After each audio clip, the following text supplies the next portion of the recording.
Vaste question que cette question de l'âme.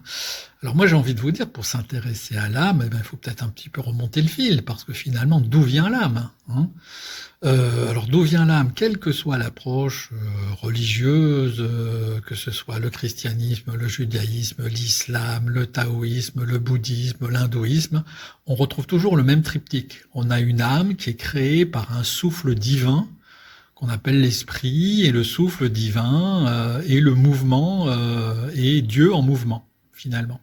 Donc on a un créateur avec un mouvement, un souffle créateur derrière, associé à ce Dieu créateur, et puis ce souffle divin crée des âmes, lesquelles âmes s'incarnent ensuite, prennent une forme et s'incarnent donc sous forme d'animal, de plante, de minéral, d'humain, etc., ce que vous voudrez. Voilà. Donc, j'ai une âme, mon âme serait créée par un souffle divin qu'on va appeler l'esprit, et cet esprit, c'est la manifestation de Dieu. Mais c'est quoi ce Dieu? D'où il vient Dieu? Parce que finalement, quand on s'intéresse à la question de Dieu, que ce soit le Dieu des religions ou que ce soit finalement une origine qui s'appelle le Big Bang, ça laisse toujours la question de leur causalité irrésolue. Qui a créé Dieu? Ou qu'est-ce qu'il y avait avant le Big Bang? Et en réalité, eh bien, si on essaie de réfléchir un petit peu, Dieu, c'est finalement un phénomène qui est partout, qui est absolument partout, qui n'a pas, finalement, il n'y a rien qui préexiste à Dieu. Et donc il est partout, mais il n'est pas à côté de quelque chose, parce que sinon ça voudrait dire qu'il y a une cause externe qui a créé Dieu et puis autre chose à côté. Donc forcément, il n'y a que Dieu. Et c'est Dieu qui crée ensuite un univers. Voilà. Alors, en métaphysique, c'est une approche assez répandue, et finalement, c'est à mon avis une des seules approches qui permettent d'avoir presque un raisonnement de type démonstration. Et si on faisait l'hypothèse que Dieu, c'est le néant? Alors vous allez me dire, oh là, le néant, mais c'est rien le néant. Alors le néant, c'est une chose un peu plus complexe que le rien. Le néant, en fin de compte, c'est un paradoxe. C'est à la fois le rien absolu, la nullité, et le tout absolu. Parce que c'est le rien partout. C'est aussi le tout parce que, étant le rien, c'est un océan finalement de potentialités qui, lorsqu'elles sont toutes réalisées, deviennent le tout, deviennent le un. Donc le néant, c'est une forme d'état d'équilibre entre ce rien et ce tout, parce que qui dit paradoxe dit tension, hein. C'est un paradoxe mental. Alors naturellement, ça correspond dans ce qu'on trouve dans des textes même religieux. Regardez, alors si on va même s'intéresser aux lois universelles, hein, les lois universelles, les lois du Kybalion, la première des lois universelles, la loi du mentalisme. Voilà. Prenez dans la religion, on vous dit, dans la Bible, je crois, on vous dit, au début était le Verbe. Le verbe, c'est la pensée, c'est concept mental, hein, voilà.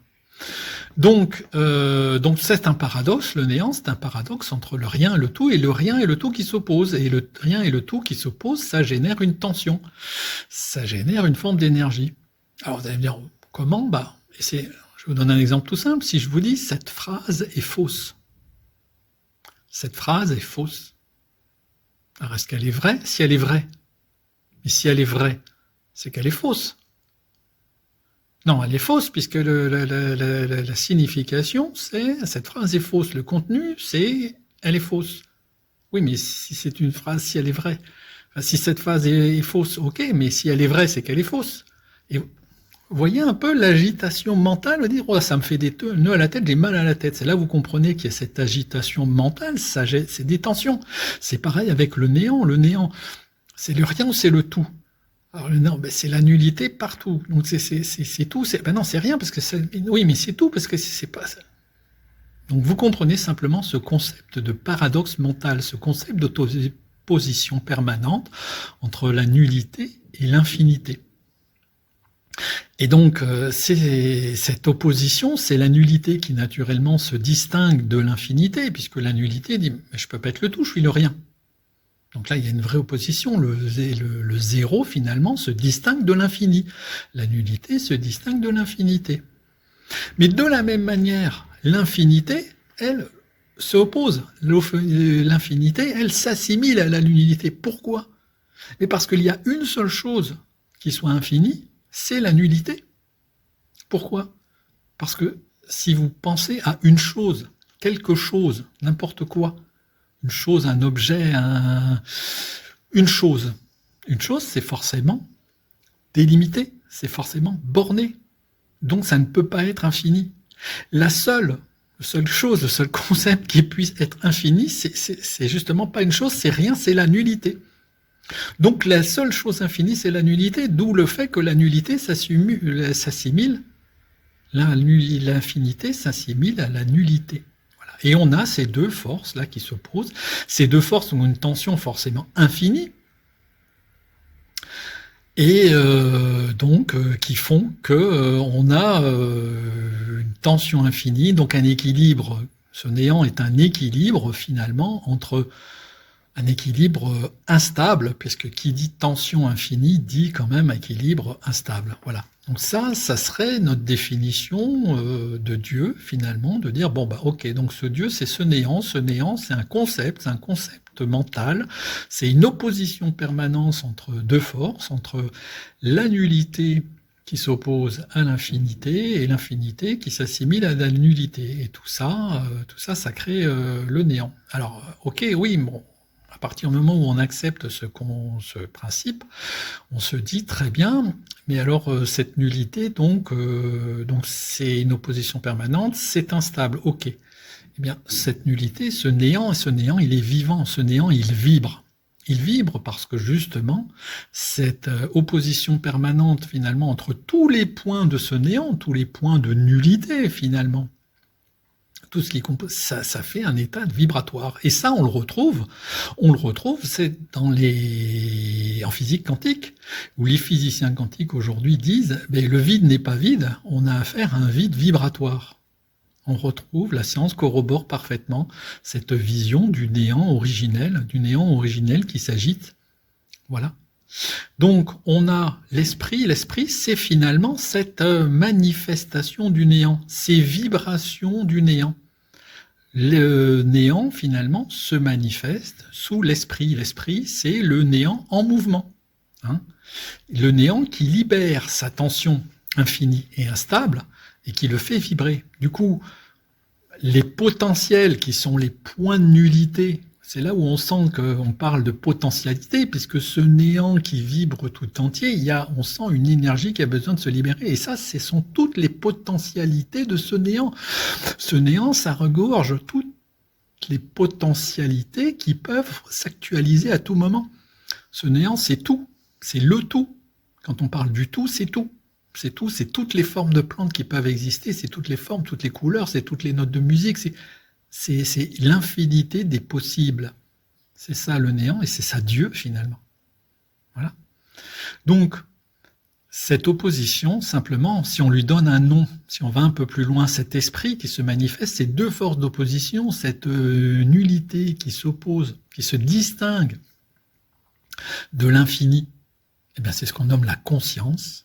Puisque ce dont j'ai conscience, j'ai toujours conscience de quelque chose que je ne suis pas, qui est en dehors de moi. Donc avoir conscience de quelque chose, c'est se distinguer de cette chose. Et puis vous avez l'amour, c'est l'infini qui veut s'assimiler à la nullité, parce que l'infini qui veut garder la cohésion avec la nullité, et l'infini, cette force d'assimilation de l'infini à la nullité qui finalement garantit la cohésion de ce néant. Et cette force de liaison, de cohésion, c'est ce qu'on appelle l'amour. Et donc on a l'esprit finalement, qui est ce néant en mouvement. Eh bien c'est quoi l'esprit? C'est la conjonction de deux forces, la conscience et l'amour. Finalement, c'est pas si compliqué. Voilà. Alors après, il faut aller plus loin. On n'est toujours pas notre âme, donc on a vu qu'on a un néant qui est vivant, qui vibre, qui est sous le souffle. Cette vibration, c'est le souffle du néant, finalement, c'est l'animation, c'est la manifestation du néant, c'est l'esprit, le souffle divin, dit-on. Et cet esprit, donc on a dit, il permet de donner du mouvement, donc les deux forces, conscience, amour, s'opposent, elles s'opposent frontalement, on l'a vu. Mais à un moment donné, l'équilibre est instable, ce qui fait que dans ce néant, dans tous ces points de nullité du néant, on a deux formes de manifestation de l'esprit. On a d'une part des points de nullité dont les vibrations restent contenues quelque part, et là on a de l'information vibratoire pure, cette fameuse information du vide quantique des physiciens. Le vide qui vibre, c'est de l'information. Donc soit on a une stabilité vibratoire entre cette opposition de la conscience et de l'amour dans le néant, soit à un moment donné, ces deux forces qui s'opposent, eh bien, ça vibre tellement, et puis que là, finalement, il y a rupture, il y a transformation du mouvement. Au lieu de s'opposer frontalement, ces deux forces, elles se mettent à tourner l'une autour de l'autre, à mener une danse et à créer un mouvement de rotation combiné, un mouvement de spirale combiné. Et là, on a ce mouvement énergétique qui crée une âme. Alors, je redécortique, parce que imaginez deux buffles ou deux chevreuils qui s'affrontent frontalement, tête contre tête, corne contre corne. Vous voyez que il y a une puissance infinie finalement. Et à un moment donné, cette puissance, il y a un glissement. À un moment donné, il y a une rupture, il y a une explosion, il y a quelque chose qui fait que, ils se tournent autour. Voilà, les deux buffles, ils s'opposent d'abord frontalement, puis à un moment donné, il y a un qui glisse, et puis ils se tournent autour. Voilà, et ça crée une énergie de rotation. Voilà, donc cette énergie de rotation entre ces deux forces, à un moment donné, donc c'est une énergie d'une fréquence extrêmement élevée, voire infinie. Et à un moment donné, elle génère ce qu'on appelle une âme. Une âme, c'est donc ce que l'on retrouve là pour le coup, comme vous le voyez sur la figure avec le symbole du Tao, deux forces qui sont combinées dans un mouvement de rotation. Voilà ce qu'on appelle une âme.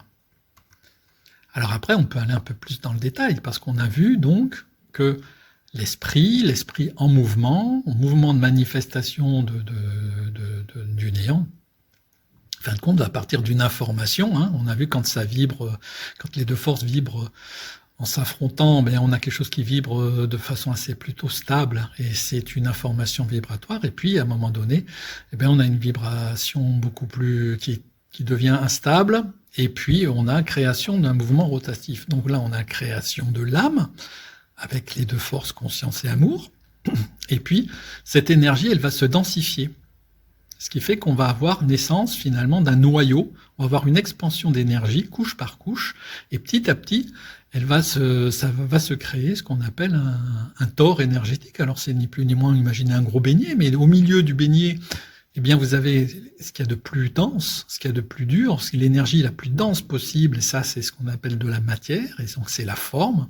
Et puis vous avez des couches périphériques d'énergie qui sont simplement les différents corps énergétiques. Et ça, vous le retrouvez si vous faites un petit peu d'énergétique, vous allez retrouver ça dans les différentes anatomies énergétiques. On va retrouver les différents canaux énergétiques sur le corps éthérique, et puis vous allez retrouver les différents méridiens, et puis vous allez retrouver au niveau du corps humain un canal central avec deux canaux énergétiques forts qui s'enroulent, qui s'appellent d'ailleurs Ida et Pingala, si ma mémoire est bonne, et vous allez retrouver donc exactement cette théorie de deux forces qui se tournent autour dans un mouvement spiralé. Voilà. Donc on a la matérialisation finalement de l'âme qui, de manière plus ou moins dense, dans le cas d'un être humain, on va avoir une densification qui va jusqu'à un noyau qui s'apparente à de la matière. J'ai bien dit qu'il s'apparente, on viendra dans une autre vidéo sur la formation de la matière. Mais voilà ce que l'on a. Donc si on va un peu plus loin, donc on n'est que dans un phénomène de manifestation énergétique, plus ou moins dense, par couche, une boule d'énergie, finalement, avec un cœur très très dense. Et bien, comme tout phénomène énergétique, il a vocation à se dissiper dans la nature. Il a vocation à se dissiper, et c'est ça la vie d'une âme, c'est ça le parcours d'une âme finalement, c'est de se dissiper au fil du temps. Alors, on reviendra là aussi dans d'autres vidéos sur la réincarnation, le parcours de l'âme entre les différentes vies, mais faut noter simplement qu'à l'instar finalement d'un orage où vous voyez à un moment donné il y a la foudre qui qui descend et qui va rejoindre la Terre pour pouvoir décharger finalement toute l'immense charge énergétique, ben, de la même manière, c'est la même chose. Le phénomène de l'âme est un phénomène énergétique, comme tous les phénomènes énergétiques, qui va se dissiper au fil de nos vies. Simplement, l'humain, lui, a des résistances, et l'humain qui est dans ce cœur énergétique, là, ce noyau, il y a un être humain, et lorsqu'il s'agit d'un être humain, ben, il va s'opposer de toutes ses forces avec son ego, avec tout son bagage psycho-émotionnel, hein, ses croyances limitantes, ses conditionnements, ses systèmes compensatoires. Il va s'opposer, lui, à la dissipation de cette énergie. Alors comment, me direz-vous? C'est tout simple. Il faut juste retenir une chose, c'est que l'âme, c'est des polarités énergétiques.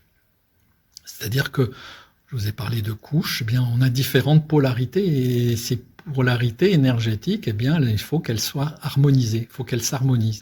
Il y a la conscience et l'amour, comme on l'a vu, comme dans un circuit électrique. Vous avez le positif et le négatif, le plus, le moins.